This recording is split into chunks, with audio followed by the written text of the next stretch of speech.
Okay, let's talk about Pluto. I'm going to spend some time explaining Pluto because Pluto is as important as Saturn when it comes to truly understanding human life and our psyche, and also very difficult issues in life. We cannot underestimate Pluto and Saturn. Pluto was discovered by Clyde Tombaugh in 18th of February 1930. The discovery of Pluto coincided with the invention of the atomic bomb. What's fascinating about the story of Pluto's discovery is that Robert Oppenheimer, the famous atomic physicist, actually referred to Hindu scripture, Bhagavad Gita, and said, "We knew the world could not be the same. I remembered the line from Bhagavad Gita, I am death, the destroyer of worlds." To modern astrologers, Pluto is the ruling planet of Scorpio. The ancients associated Mars, and in Vedic astrology, Mars and south node of the moon, or Ketu, was associated with Scorpio. In my practice, I associate basically Pluto, Ketu, or south node of the moon, as well as Mars with the sign Scorpio. So I give the rulership of Pluto as well as the other two, because I think just like in sign Aquarius, you cannot do justice to Scorpio if we do not combine these three energies, because that's like the most comprehensive, most accurate way to describe this sign, and as well as in case of Aquarius. In Roman mythology, Pluto was the god of the underworld and of wealth, and it was equivalent to the Greek god Hades, the god of death and underworld. Many within Vedic traditions ascribe Lord Rudra or Shiva, as well as the feminine counterpart Kali, the goddess of death, to Pluto. Of course, not everyone within Vedic tradition even considers this planet, but some do. Pluto takes on average 248 years to orbit the sun, spending average 21 years in each sign. However, this is very variable due to the odd elliptical orbit of Pluto. What's really interesting and unusual about Pluto is that its orbital path doesn't lie in the same plane as the other 8 planets, and the orbital path is also inclined at an angle of 17 degrees. This is rather extreme, considering most other planets are on the same plane of the ecliptic, and Earth's variation is only about 1 degree. Mercury can go all the way to 7 degrees, but for Pluto is 17 degrees. That is quite of a difference. Also, the orbit is even more elliptical than the other planets, and what we get is this incredible shape that makes the orbit of Pluto almost cutting through the other orbits. And at times, Pluto even gets nearer to the sun than other trans-Saturnian planets. This 70-degree tilt actually causes serious changes in generations that are born under Pluto in different signs, and what the experiences Pluto transits is going to have in generation versus generation. So, for example, in the 20th century, some people even had Pluto oppositions, and that barely ever happens. That usually happens when someone is in their 100 something years old, like 120, 130 years old, if you go by the normal orbit. But there were people who had Pluto oppositions in their 80s and 90s. And again, that's very rare. It depends on when you were born and where in the orbit Pluto actually was. Rule of thumb is that Pluto has the longest transit in Taurus and shortest in Scorpio. So at this point, you may be curious about astronomy of Pluto as well as synchronicities to do with astrology. And I'm going to spend a good amount of time explaining all of these because I find them fascinating. And I think if you are in any way interested in this space or just mythology or history, you will definitely find this interesting. Astronomers in the 19th century were looking for this planet as the 9th planet. However, in 1906, Percy Lowell seriously started looking for this planet and termed it Planet X, but he sadly died in 1916. Sadly, Pluto is discovered actually 14 years after Percy Lowell dies. Years later, astronomers found out that he had actually captured a few faint images of Pluto before his death, and so have other people actually before 1930s. But nobody was successful in final discovery of Pluto until 1930. So later on, a very young astronomer who was pretty much a newcomer named Clyde Tombaugh finally locates Pluto, or Planet X, as they called it at the time, in 1930. And when it came to naming of Pluto, the story is also quite interesting, full of twists and turns. The discovery was, of course, the most recent discovery, and it got serious attention, many headlines all over the globe. And Lowell Observatory, where this discovery is credited to, received apparently more than 1,000 suggestions from all over the world. And there were many name suggestions mostly from all over the place, of course, but mostly from mythology and other domains. Name Pluto came to them apparently through a friend of a friend whose granddaughter, an 11-year-old Venethia Burney, who happened to be very interested in classical mythology and all that, suggested this name to her grandfather, who also was a former librarian at Oxford, and he passed on the name to an astronomer friend who somehow managed to get it through Lowell Observatory folks, and somehow they all agreed on the name Pluto. When it comes to discovery of Pluto and how significant actually this planet was in the chart of people who discovered it and named it and basically were involved with its discovery, I should mention a few things that perhaps modern science likes to call it coincidence, but to me, given how slow Pluto actually moves, the fact that Pluto was in this part of the sky and so prominently aspected the charts of these people is of statistical significance, and I cannot quite be satisfied by calling these coincidence. Sorry, I just can't.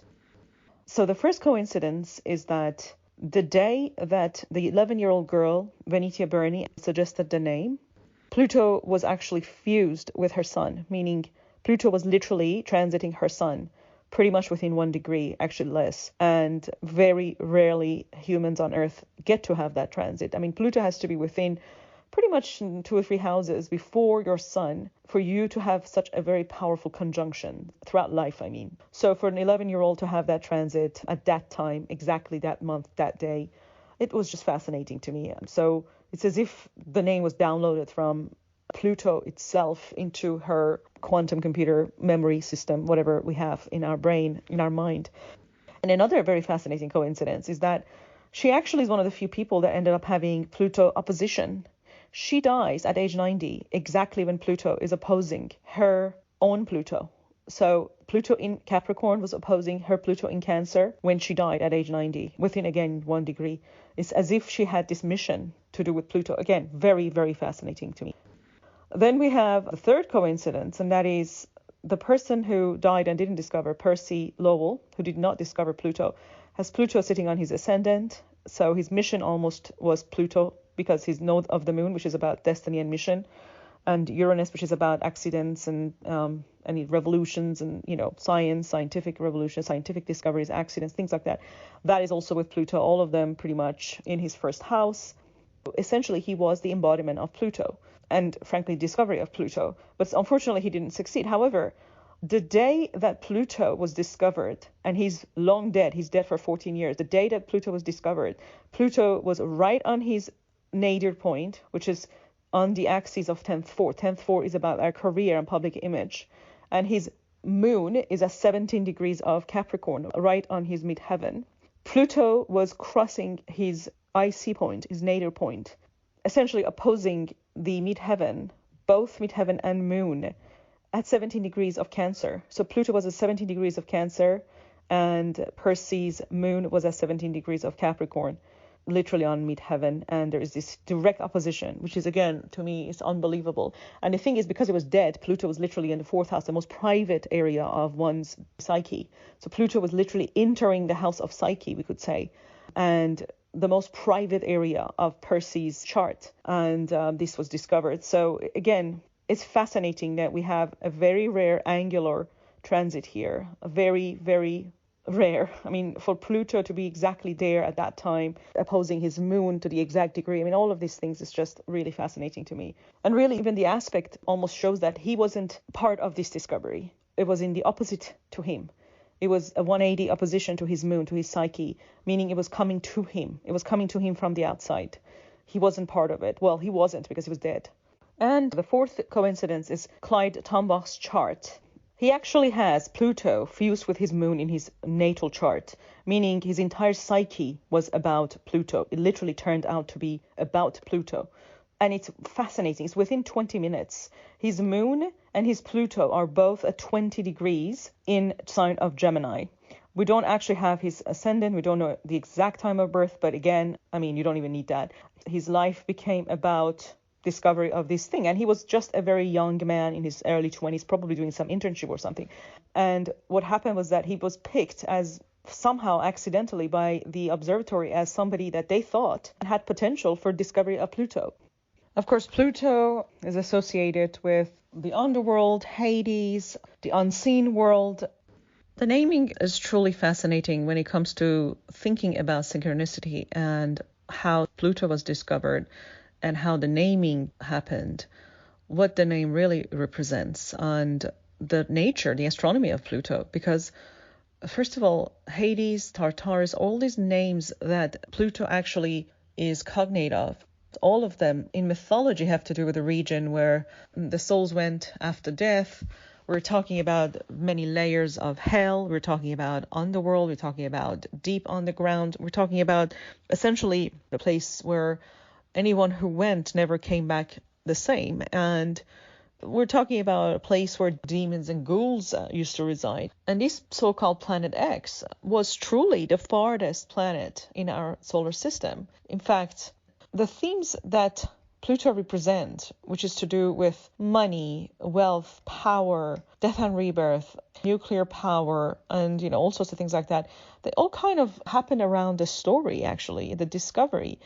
So the myth of Pluto is truly fascinating because what happens is that Pluto abducts Persephone, takes Persephone to the underworld, and Persephone's mother, Demeter, who is known as goddess of agriculture. Some people say she's basically Gaia. And she becomes so furious and her heart breaks. And from her anger, we get the seasons. We get especially the harsh seasons, such as winter and fall, and the earth going dry, the earth going bare. All of these things is to do with essentially Demeter and her sorrow, her incredible sadness, and her incredible depression in a way from the loss of her daughter. And then this is a huge Plutonic archetype. And what we feel anywhere we have Pluto, anytime we have a Pluto transit, the feeling of sadness and heartbreak, depression, extreme anger, extreme violence, extreme backstabbing, extreme vendetta, reactions, overreactions, all of these things are seen when we have prominent Pluto, when we have Pluto transits and all of these things in the area, especially where Pluto's falling in our chart. And then we have Demeter going in relentless search for finding her daughter. She basically consulted various oracles and she basically searches heaven and earth in order to find her daughter. And she does. After a very hard, a relentless search. It wasn't easy to find her daughter. It was not easy. But she finally finds her daughter. And again, that represents how hard it is for us to find something, to find secrets, to find treasures, things that really mean a lot to us, such as finding treasure, literally. Such as finding some, diamond, digging for it, or gold. Anything that's underground, anything that's hidden, anything that's secretive. To find a secret, we have to try very hard. That's why Pluto is essentially a representation of researchers, miners, people who dig to find treasures, people who research to find killers, to find criminals, to find buried treasures, secrets, to find truth, to find facts, detectives. They're all seen through Plutonic archetype. Then we have Persephone. Some stories say Persephone somehow maybe fell in love or had so much passion, passive-aggressive sort of passion, maybe Stockholm syndrome. We don't know what the story, we don't really know the truth of it, but the stories are that Persephone ends up having a contract with Pluto and ends up eating these pomegranate seeds. And that is the contract. And because of the contract, she can never really truly get out of this contract. Pluto represents contracts, represents the contracts we have in our joint partnership. 8th house is really the area of joint partnership. Whatever we are agreeing to in marriage, whatever we're agreeing to in partnership with others, whether it's business or intimate. So when Demeter goes to underworld and finds her daughter, she finds out that she's not able to come back up. She cannot. She has this contract. And in some versions, she doesn't exactly want to leave Pluto either. I mean, there's something going on. It's like these extreme destructive love is seen. And destructive love and Stockholm Syndrome level stuff is actually seen through these.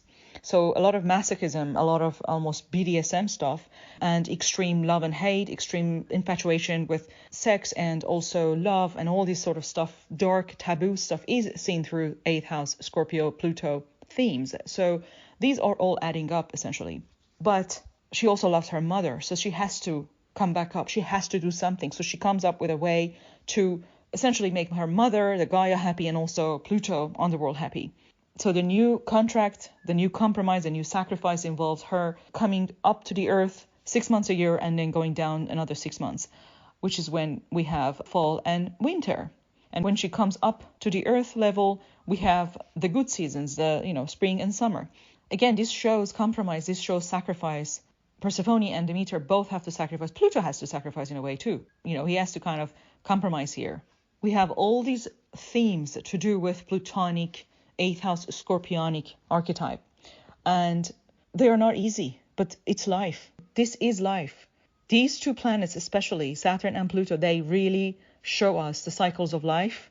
They show us reality. They show us our sacrifices. They show us all of these hard choices we have to make, the dilemma. They show us true loss. They show us true heartbreak. They show us greed and infatuation and really dark, taboo dilemmas that we have to go through in life. And we all experience these themes at some point. Some of us more than others. Some of us who have prominent Pluto or very prominent Pluto transits, we definitely experience some of these themes a lot more than other people. And some of us are born in these themes and we die in these themes. And literally that is the story of our life. Pluto is really the embodiment of us. And that is very true in certain characters. Pluto does represent extremes, does represent survival. It can represent extreme healing and in some ways extreme power to do good, but also extreme powers to do evil. So we really have to truly comprehend this about Pluto and where Pluto is in our chart. And going by the as above, so below synchronicity principle, we can totally see why Pluto is given the governance and representation of our psyche, especially our deep psychology and death and rebirth principle and transformation and metamorphosis principle, phoenix rising from the ashes, butterfly emerging from the caterpillar and all of that. Pluto itself in its history had a major death and also a rebirth. Think about losing its status as a planet and becoming a dwarf planet as a result of this decision by astronomers. Pluto lost its status and died when it went over 26 degrees Sagittarius, and that is the degree of galactic center. What is galactic center? Galactic center, actually, astronomically speaking, is a supermassive black hole, is the rotational center for the Milky Way. We believe that galactic center is the womb of universe. Astronomers actually think of galactic center as the void, as a massive black hole, which is really what it is. It's a massive black hole. Some call it the cosmic uterus. It is the uterus of the Milky Way in a way. The Mayans actually believed that through this void, through the galactic center, the souls enter our universe from other places, from other galaxies. Perhaps it is some sort of time channel or time sort of tunnel.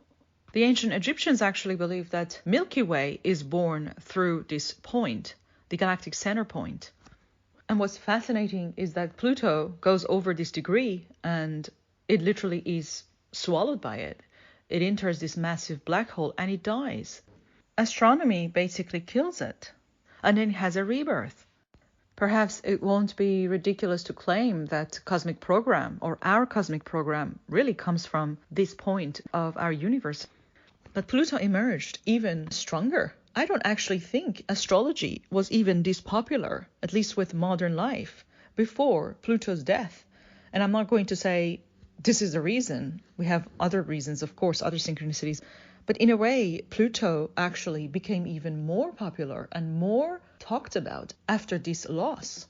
Other synchronicities that are very interesting with Pluto, with its nature, with the discovery and all that is after Lowell passed away, before finding Pluto, even though he got very close, his wife brought in a lawsuit regarding discovery of Pluto, and there were a whole bunch of reasons behind that, and she filed a lawsuit against Lowell Observatory. And the whole search for Pluto actually was stopped until 1929. So we do know that Scorpio, 8th house, and all these areas of a chart that are ruled by Pluto also are where lawsuits are seen from. Again, this is an amazing synchronicity to see that discovery of Pluto actually involved a lawsuit. In a way, this lawsuit also is another death of Pluto, because the search of Pluto stops. So Pluto keeps dying and having a rebirth. We even see that discovery of Pluto actually has an attractive award package.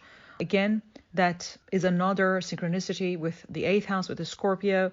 We do know that this is the area of essentially receiving money from others, especially in forms of awards, in forms of inheritance, in forms of lottery, things like that. And usually the awards that we receive, there are high amounts. And for no other planet we had an attractive award like this that we had for Pluto's discovery. Another interesting synchronicity regarding discovery and naming of Pluto is also to do with the name, and that is one of the decisions to go for Pluto, not only because they thought the mythological name somehow made sense, given the location of Pluto and all the other facts around it at the time. They also thought that Pluto has the initials of Percy Lowell in its name, so they wanted to, in a way, honor his legacy. And we do know that Scorpio, 8th house, and basically the domain that Pluto rules is also about legacies. It's also about legacies after death. So that is very fascinating. That's a very interesting synchronicity that we see with Pluto and its naming. Another synchronicity of Pluto is its incredible orbit. What we see is an orbit that is so tilted that it actually reaches the depth of the solar system. And it goes so deep that no other cosmic body actually reaches, exactly as Pluto represents reaching and bringing out all there is in the depth of our psyche, in the deepest, darkest areas of our psyche. The depth of our psyche and the depth of our cosmos, the depth of our solar system are basically the domain of Pluto or Hades. Another synchronicity is how difficult it is to reach the depth of our psyche. In deep psychology, we actually know this. It is very difficult to access the depth of our psyche. Sometimes even hypnosis is not enough. Sometimes we just give up. We just don't know how to reach the depth of a person's psyche. A lot of the times, even the client, when the client really wants to really bring out and illuminate all that there is in there, they're not able to. It's very difficult. And Pluto's search was relentless. It took a long time for astronomers to actually locate Pluto. And even today, we're talking about even today, we need special telescopes in order to find Pluto and in order to see Pluto. It is very hard to see Pluto, even today. Most telescopes would not pick it up. And that is exactly what deep psychology is. We cannot exactly locate the depth of our psyche. And even with the right equipments and tools and right methods, we still can't guarantee. And that's another major synchronicity between Pluto and deep psychology and the depth of our psyche. That is why Pluto is given this status, because it is the farthest planet, because it is the most difficult planet to locate and to really see. It is the hardest to access. It was the hardest to discover. It took a long time, relentless search. And even today, it's not easily found. And it is the only planet that we know that has potential to go so deep the way its orbit is, to really reach such depth. Astrologically, Pluto is called the Great Transformer. In karmic astrology, Pluto is massive. It's very important. It's the most important planet. Evolutionary astrology is the most important planet. In past life readings that I do, it's extremely important. It embodies our past life trauma. That's really what it does. And it's also the antidote to our past life trauma. So it's trauma and the antidote at the same time. Pluto is really the god of death and rebirth, and symbolically that's what it is in our life, in our chart, in our psyche. It's the power behind Phoenix rising from the ashes. But wherever Pluto is, in that area of life, we keep dying and we keep having a rebirth. And anytime we are reborn, we are stronger than before. We are survivors. Pluto transits are never easy or drama-free. The dark night of the soul moments are often the hallmark of Pluto transits. I've had quite a bunch, and they are very dramatic, extreme, they're intense. Pluto takes away all that does not serve you, and anything that has passed the expiration date goes. It dies. It dies whether you like it or not, kicking and screaming. It doesn't matter. It will go. If we inherently understand Pluto in our chart, in our psyche, in our life path, in the program, and understand what is coming in the next few years, what Pluto is going to hit, because it's so slow. You can literally know the exact period you're going to experience and what themes you may be expecting, what area is definitely going to be hit. You can absolutely see these years in advance, and you can prepare. You can plan ahead, because when we are clueless about Pluto transits and also Saturn transit, generally speaking, the transpersonal planets, the slow ones, when they transit our charts and when we're clueless about it, especially with Pluto and Saturn, they can be notoriously difficult. They can really throw us off our game.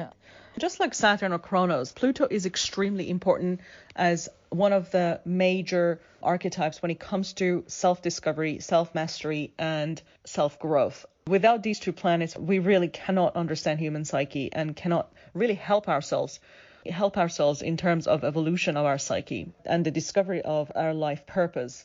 We have to again go back to the story of Pluto.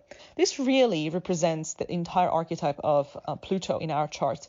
It's about life being these cycles of ups and downs, this cycle of basically going deep underworld, hitting rock bottom, going into hell, going into depth of our psyche, going into all sorts of areas where nothing has ever been and nothing can reach, and really spending a long time in there, and then come back up like Phoenix rising from the ashes and go through this cycle of everything just being hunky-dory and amazing and rainbows and unicorns and happy times and earth being completely green and birds chirping and the sun shining and all that. And then again, going to the cycle that brings the winter and brings the rain and the snow and brings the bare lands, and literally this cycle of life changing, as also we witness through Saturnian archetype and, as the Lord of Time and the concept of the four seasons, the concept of cycles. These two archetypes teach us so much about reality, about this prison earth, which is really